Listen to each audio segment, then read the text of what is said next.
Hi, DD Solar here. Welcome back to the Solar Power Equipment Board series.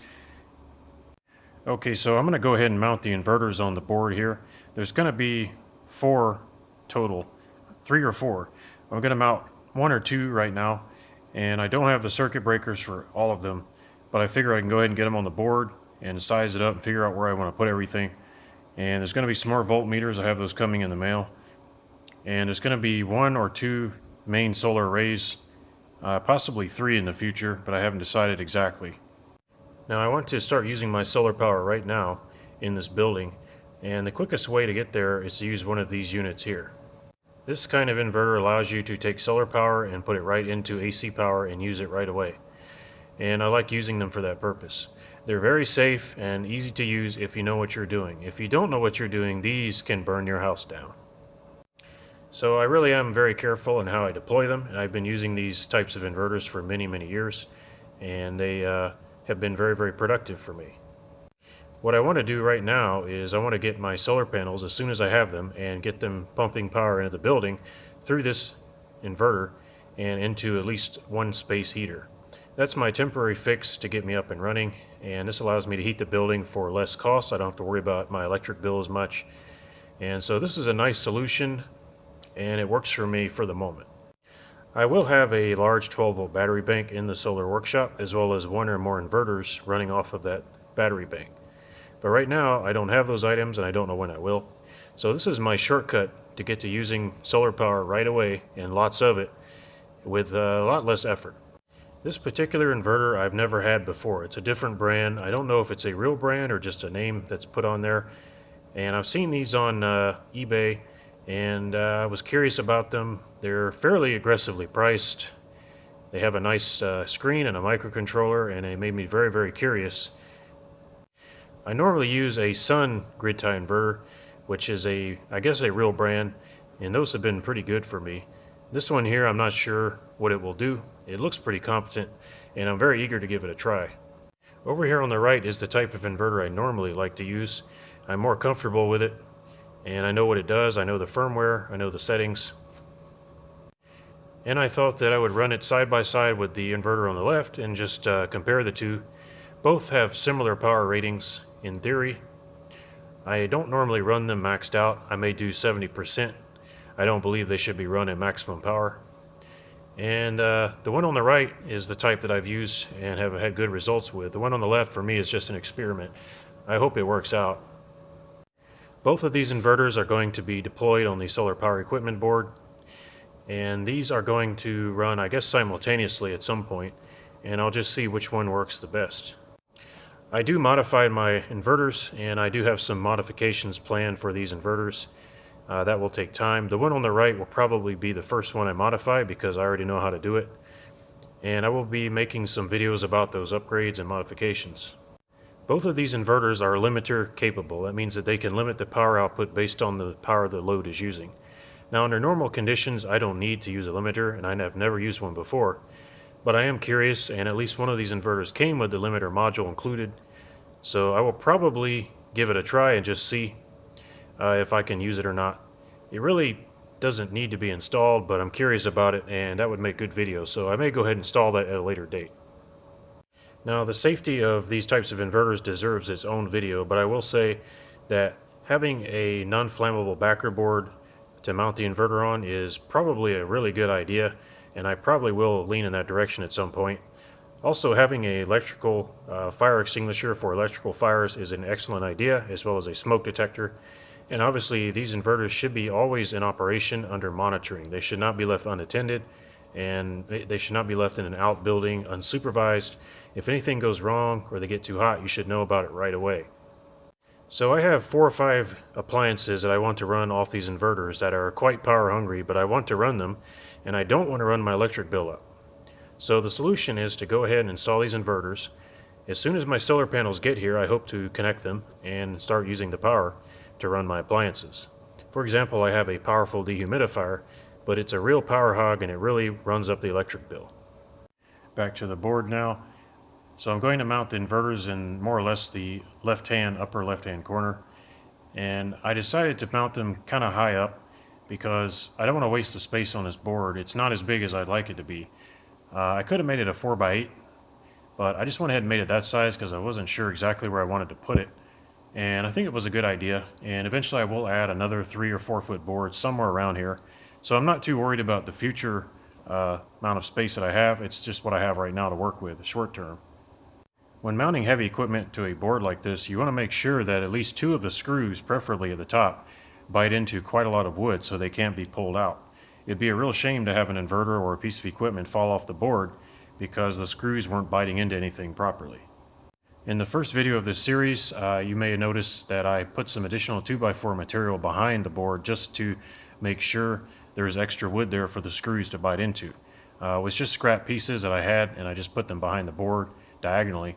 And I'm going to try to mount my inverters so that they bite into, at least 2 of the screws bite into 2x4 material and go in at least an inch. That way I don't have to worry about the screws working loose or having some kind of accident and knocking something off the board and then have it swinging by the wires or hitting the concrete floor. If an inverter hits the concrete floor, I don't think that I would want to run it after that. It probably would be internally damaged. Okay, here's where I think I'm going to put the first inverter. And I'm going to pull one of the screws at the top holding the power board together. And I'm going to probably use that to anchor the inverter. That'll give me 2 screws at a minimum into a 2x4 behind the board, so that'll be secure enough. Also, I'll have plenty of room below the inverter. This type of inverter has the solar connected to the top of it, but that's the only connection other than the limiter, which I'm not using right now, so that'll work for me. I could not show marking the other screw location because the inverter is really heavy and I didn't want to risk dropping it. So I'm going to go ahead and back this screw out. There's plenty of screws holding this board together, so that shouldn't be a problem taking out 1 screw. Okay, so I'm going to mark the drill hole for the second screw, and I can see it's a bit below the line. So I'm going to use this deck screw here as a set or a punch to get a mark. And that way I'll know where to drill the hole. Alright, now I'm going to drill the hole for the other screw.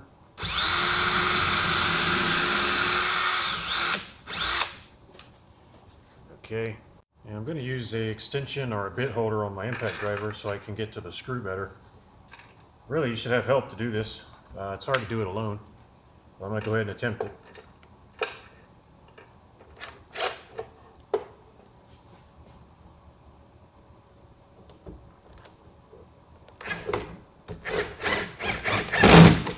Alright, I got 1 screw in there.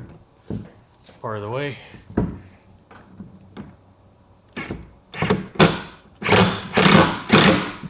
Alright, the camera's not going to focus.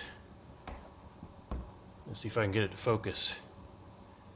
There it goes.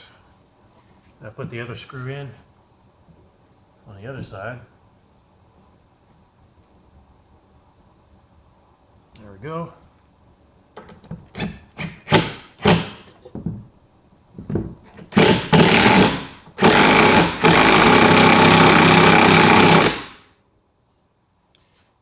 And I scratched the inverter up, but it's too late. Scratched it up right here on the side. But anyway, it's too late. Okay, I got the inverter's top 2 screws installed. Okay, unfortunately I scratched the inverter's paint with my impact driver because I don't have the proper bit extension. And I don't have anybody to hold the inverter while I put the screws in. But it's mostly straight, it's slightly off. I like everything to be straight. So I'm just going to make a slight adjustment here. And I'm going to mark the hole in the bottom. Okay, I marked the hole in the bottom. And the bottom 2 screws aren't really going to hold a lot of weight. They're just for security. The top 2 screws are the ones holding all the weight, making sure it doesn't come off the wall. Got the other 2 holes drilled. I couldn't do it with the camera on because it's just too difficult and the camera got in the way. And I didn't want to drop something. I also found my bit extension or bit holder, which is right here. And I should have had that in the first place. So now I've got all 4 holes drilled and 2 of the screws in. I can go ahead and attach the rest of the screws, the 2 at the bottom. So I'm just going to go ahead and take my combo square and put that up here so I can make sure I get it straight. And it's a little off until I line these screws up. Yeah, it'll be pretty close. Okay, I'm going to try to get a screw in the bottom here.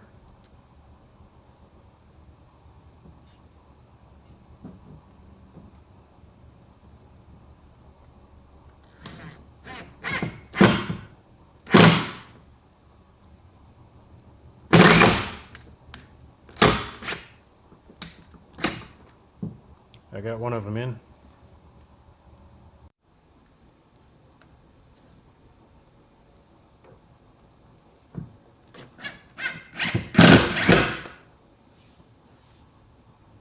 Okay, there it is on the board, and I must say, after some slight adjustments, this inverter is about as close to right angle and perfectly straight as you can get, or at least according to my eye.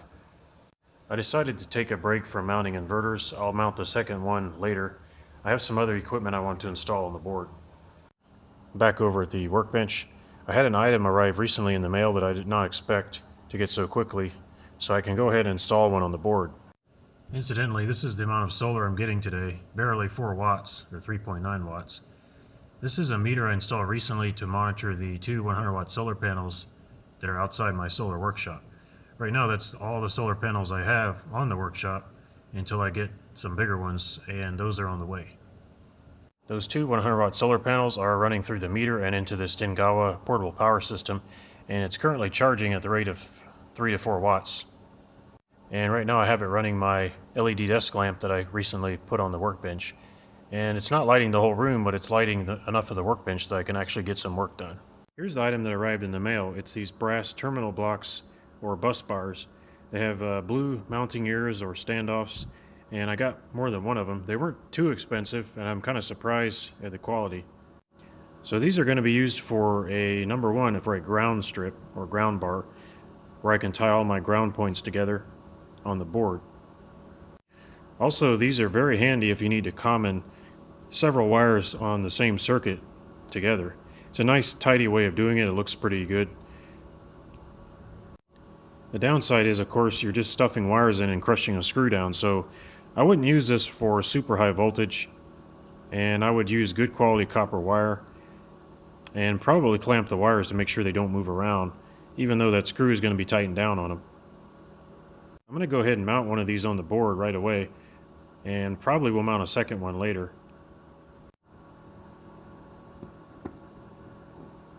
This one here is missing a screw, and it was rattling around inside the package. Some of these. What these are just shelf brackets, and you can use these to very quickly and easily put a shelf pretty much anywhere you want. And usually on my power boards I have a small shelf made out of 1x6 or something like that, and that can hold small batteries and just anything you want to put there. And I'm very sure I'm going to put this little shelf on my power board right now because I need somewhere to lay tools while I'm working, and I might want to have some small charge controllers and solar generators and things that I want to sit there, maybe temporarily or maybe permanently. And these shelf brackets, I got them on eBay for very cheap. They're incredibly cheap. They're steel, and I'm sure they're strong enough for what I'm going to do. Now, I've made plenty of shelves out of wood, but there's something about a bracket, a ready-made bracket, it just makes it so easy and simple to get a shelf going. So I'm just going to go ahead and use these because I have them in stock, and they should save me some time. Back to my old habit, I decided I don't like the way the shelf brackets attach, so I'm just going to use an old way I used to make shelves. It's good enough for light duty, and I feel more comfortable using it. Here's the method I normally use. Now, the shelf brackets, they would go on there, but there's just not enough room for the two screws to go in, so I'm not going to use them here. Normally what I do is I just take a piece of scrap 2x4 or just any material I have laying around. I place it right in there like that. And I take a piece of 1x6, which is what I'm going to make my shelf out of, and I can use this to measure and mark a piece of 2x4. Just put it right there. And I'll make two of these, and I'll just attach them with probably structural screws and a couple of deck screws so they can't move. And I'll lay my shelf right on top of those 2x4s jutting out. It's good enough for small items. It'll do for me.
Okay, so the old-fashioned way I make my shelves, I just take the 2x4 and I take 4 or 5 fasteners and I just fasten them on, and I use the shear of the fastener to hold the weight of the shelf. This is okay for maybe 10 or 20 pounds. I wouldn't put anything heavy on it. And this is the way I'm used to making shelves, and I guess I'll just go ahead and use that. I'm just going to eyeball where to drill the hole. I'm not going to use anything too fancy. But I do need to make sure and get this part here at right angles. So I'm going to go ahead and use my builder square to make sure it's at right angles. First, I'm going to pre-drill the hole for the fastener, because this wood is really cured and dry, and I don't want it to split. It's recycled from my shed that I tore down.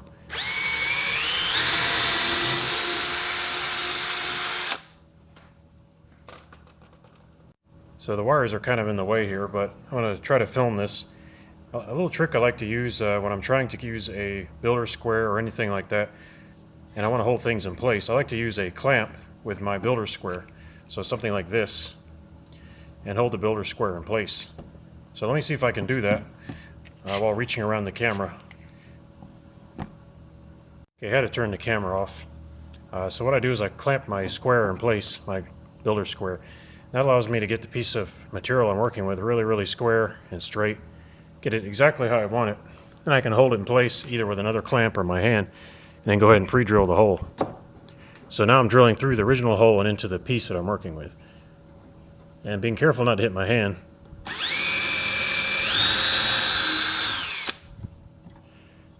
And there's the hole. Now I just need to finish drilling that out separately.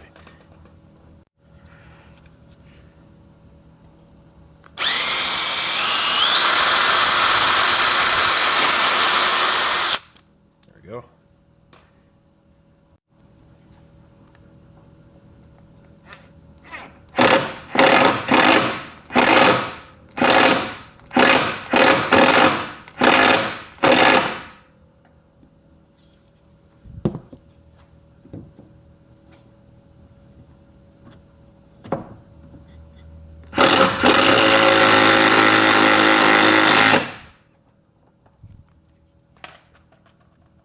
Quick one. On the other side, the 2x4 is all tore up. This is recycled lumber, and it's really rough, and I can't get a square edge on that.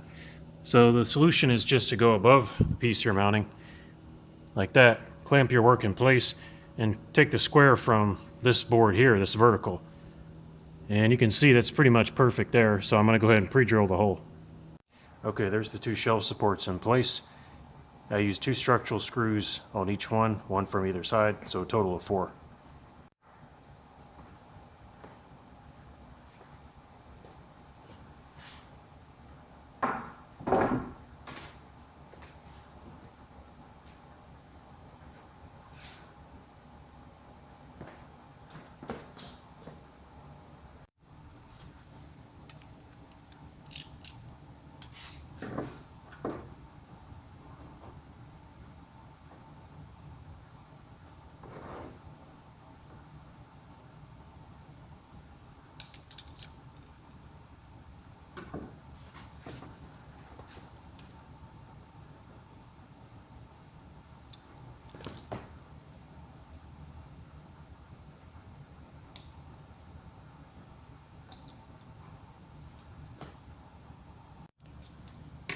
And I'm just using my combo square to line up where I want the screw holes.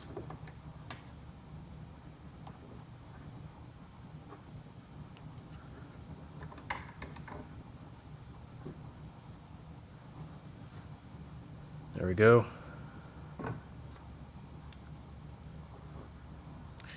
That ought to do it. Now I'm going to use a deck screw to punch for the drill bit. Just make sure I get the drill mark. Okay, now I'm going to hold the board in place. I'm going to go ahead and pre-drill the hole.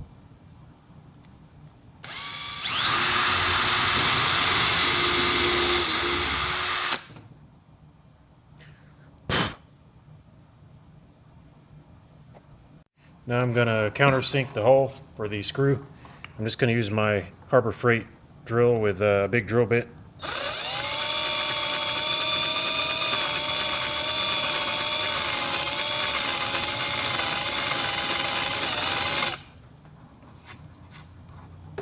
Do a little bit more.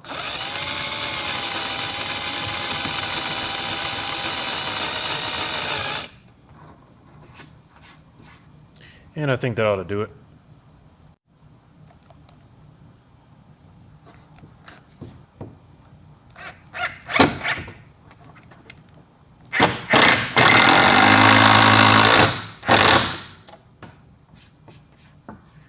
Alright, there's the first screw. Okay, there's the shelf installed. I'm just going to use 2 screws on the top for now. It's a light duty shelf and I might want to make changes later.